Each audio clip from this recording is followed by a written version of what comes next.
Oh, hi there. Glad you stopped by. Want to hear a story? I was hoping that I could have it perfect and all worked out, but I don't think it's going to be that way. And it's a very difficult story to tell, but I think it has a good ending. And maybe you can be the judge of that. Trigger warning, I'm going to be mentioning something about assault. There was a situation that happened a while ago, and I swept it under the carpet, and I tried to forget it, pretend like it never happened, and my brain assisted me with that.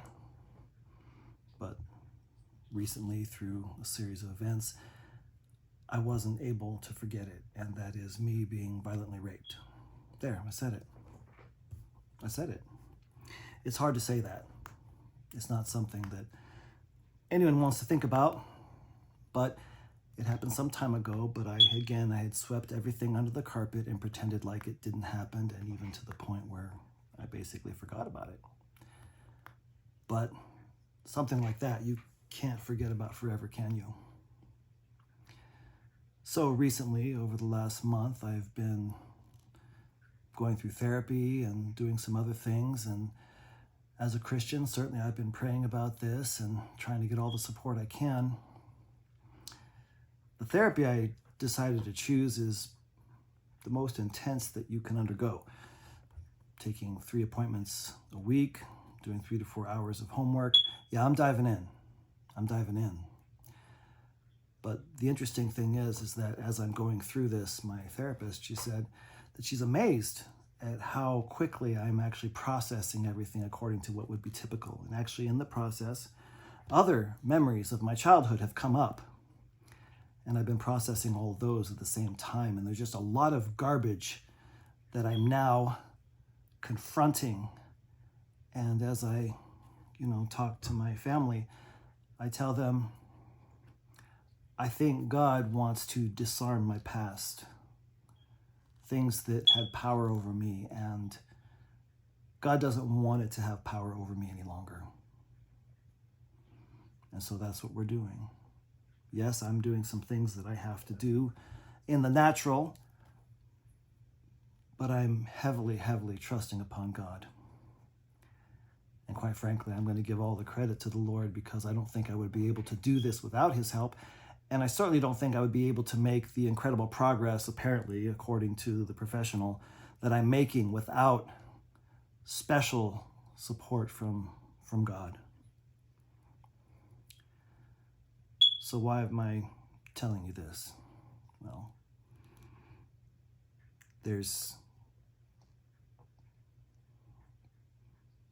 hopefully I can edit this piece out.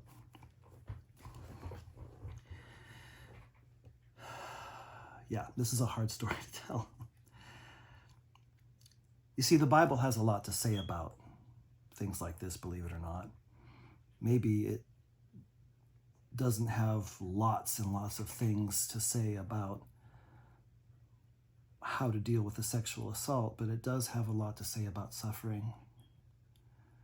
And that's really what I want to do. I want to take a look at how God has helped people who have suffered. And particularly, well, let me put it this way. It's easy for those of us who are suffered, and I'm sure that you have suffered as well. I know that we've all gone through different things.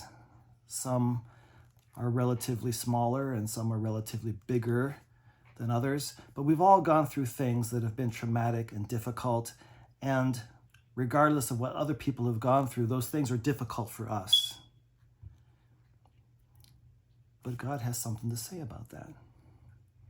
I think ultimately God is the one who we can go to with this, because the one who ultimately suffered more than anyone else is Jesus.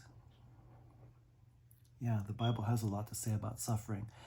Jesus, some of you may have heard of him, and some of you may know the stories, yes, that he was crucified and he was buried, and he rose again on the third day, and here we are on Easter, and we're talking about this. But not only that, when he came to earth, there were times when he was hungry. There were times when he was tired. There were times when he was downright exhausted, and he was betrayed by his closest friends, and he was beaten, and he was hung on a cross, which was the worst punishment that any criminal could receive according to Roman law. And worse than that, for all of the wrongdoing that I did, you did, and every single person in all of existence, all of that wrongdoing, all that rule breaking, all those wicked thoughts, all those bad attitudes, all of that deserves punishment. The Creator has established a way that things ought to be, and when you go against that, it's worthy of punishment. But Jesus took all of that upon himself. But not only that, even before he suffered the ultimate things that he suffered, he connected with many people who suffered. He connected with many people who suffered and showed them compassion and revealed something about himself along the way. And that's something that I would like to do. I want to look at some of those people and see what happened when they met Jesus. Because here's the thing. We don't want our suffering to define us. We don't want our past to define us. What we want to define us is our relationship with Jesus and our encounters with him. And so I want to look at some of these people. There's some people like a woman who basically had a period that lasted 12 years. And the crazy thing about that is because of the laws at the time, she was a social outcast. She essentially had to live her life on her own.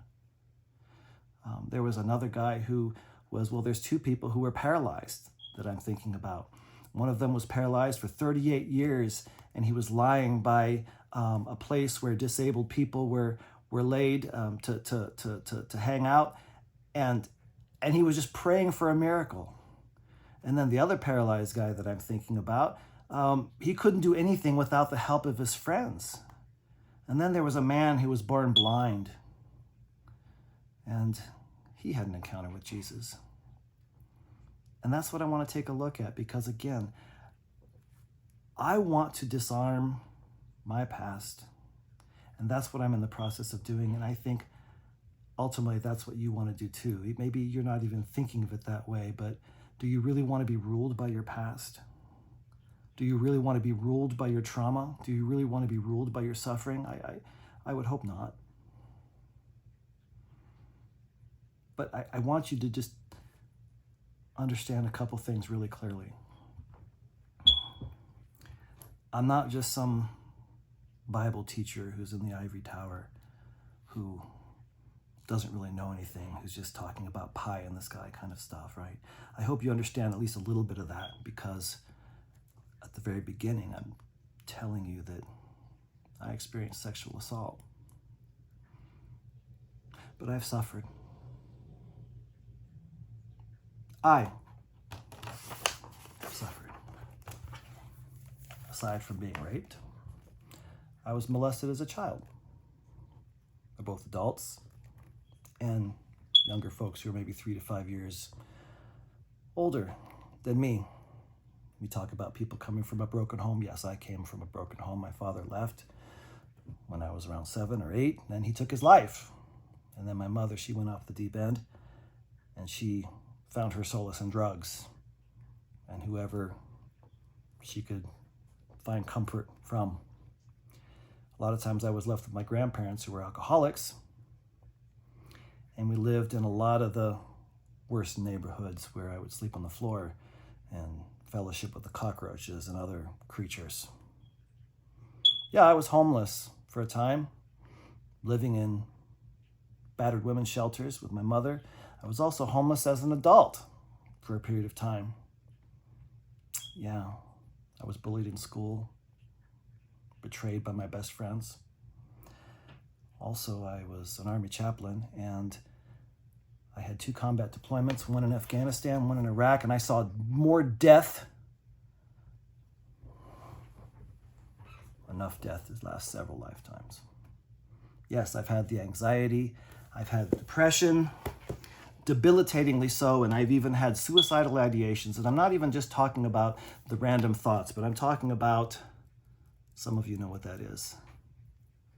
The kind where I'm planned and I'm ready to roll, and the only reason I'm alive is because God determined it would be so. I'm not even sharing the other page, right? I'm stopping there. Why am I saying this? I want you to know that, yes, I know about suffering. And I know you do too. But I definitely know what it's like to be there in the depths of difficulty. And I know the one who also knows about suffering, namely Jesus Christ. And it's my hope that I could help you to learn more about him through the connections that he's made with other people who have suffered. So we could just be one big happy club of people who've gone through difficulties and hopefully finding ways to not allow our past to dictate the rest of our lives, but rather have an encounter with Jesus Christ and have that be what dictates our future. So if you want to stick around, let's do this. I know you've had some hard times. Let's do this, okay? Okay. On to part 2.